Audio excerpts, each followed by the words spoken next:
Hi students, welcome to Easy Elimu Learning Simplified. My name is Mbithe, and in this session we are going to learn about the perfect aspect, the present perfect and the past perfect as well. We are going to see how to distinguish them, how to go around the verbs when it comes to the past perfect or even the present perfect. And you're also going to attempt to construct some sentences in both of these aspects. There are three aspects in the English language. The simple aspect, like I talk, I eat. The continuous aspect, like I am eating. And the perfect aspect, like I have eaten or I had eaten. So this session is specific for the perfect aspect.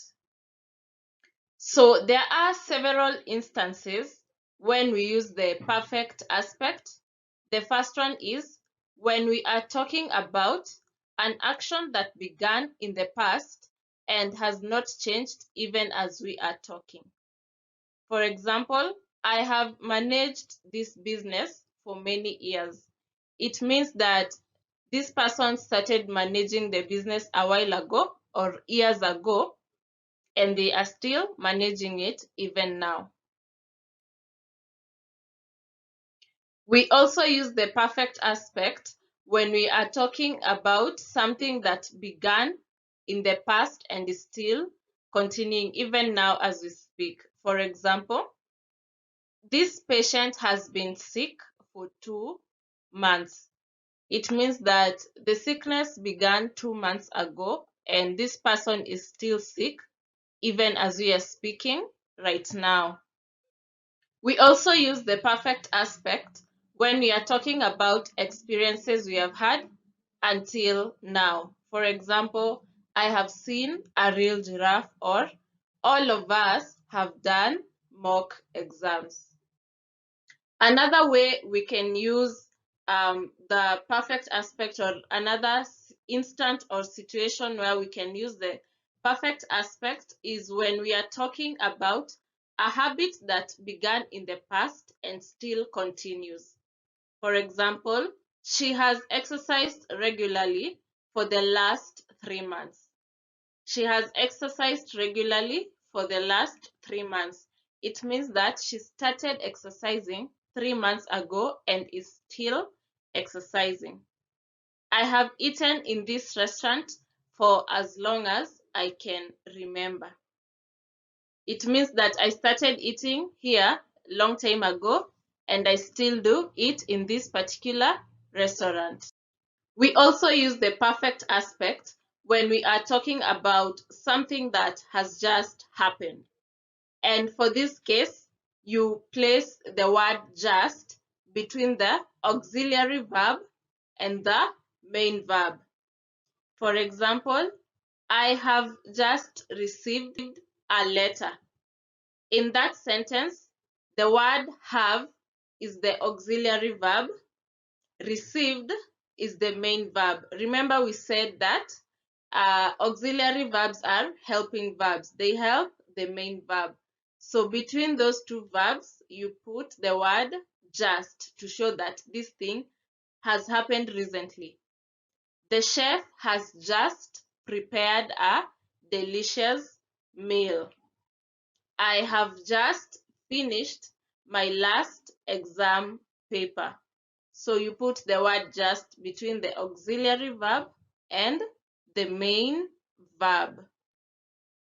Lastly, we can also use the present perfect aspect when we are talking about something that will happen in the future. And in this context, the future can be 2 hours from now, can be 10 minutes from now, can be next week. It is not predictable. So, for example, you will not leave this classroom until you have finished your assignments. You will not leave this classroom until you have finished your assignments. You can buy a car as soon as you have saved enough money. So you can see these sentences are in the present perfect. So we are now going to move to the past perfect. The past perfect aspect is formed by the auxiliary had and the past participle of the main verb. This aspect indicates that something happened before something else in the past. So there are two things that happened in the past. So it is used to indicate which one happened before the other. When you look at that sentence, we had arrived when it started raining. Two things happened here. One is we arrived and the other one is it started raining. But one thing happened before the other. They both happened in the past, but one thing happened before the other. And in this case is the arrival happened before the raining. And we know this because of where the word had has been placed. So we had arrived. So the arrival happened first. And then after arriving, it started raining. We can also use the past perfect to express unreal past situations. Have you ever been in a situation where maybe you were participating in a game, maybe a basketball game or a football game, and then maybe somebody did not do their part well, so you ended up losing the game? And you end up thinking, if only Brian had caught the ball on time, we would have won. Such a situation is an unreal situation because you can't go back in time and make it happen. Let us have a look at an example. If she had joined the team, we would have won the match. This means that she did not join that team, and so we did not win the match. Another example, if the fireman had arrived on time, the house would not have burnt down. This means that the firemen did not arrive on time, and so the house burnt down. So you can see such situations are, that's why we are calling them unreal, because you can't go back in time and correct anything. It has already happened the way it happened.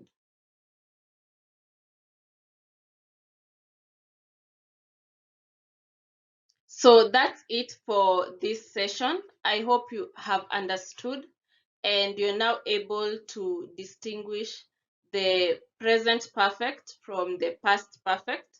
You're able to construct sentences for each of those aspects, and you're able to put into consideration something like, when you're talking about the past perfect, remember to have the auxiliary had and the main verb, the past participle of the main verb. So for further practice, you can have a look at the quiz. There are two parts. The first one, you're required to complete the sentences with the past perfect form of the verb in the brackets. And for the second part, you're required to complete the sentences with the present perfect form of the verb in brackets. So I can do one, then you can proceed with the rest. The guard dash visitors to walk into the building. The guard dash visitors to walk into the building. So for the present perfect, we will have the auxiliary has and then the main verb. So the guard has allowed visitors to walk into the building. And for the first part of the quiz, if your brother dash us on time, we would have waited for him, and the verb in brackets is call. So for the past perfect, remember, we have the auxiliary had and the verb, the main verb in past participle. So if your brother had called us on time, we would have waited for him. So thank you for tuning in and see you in the next class.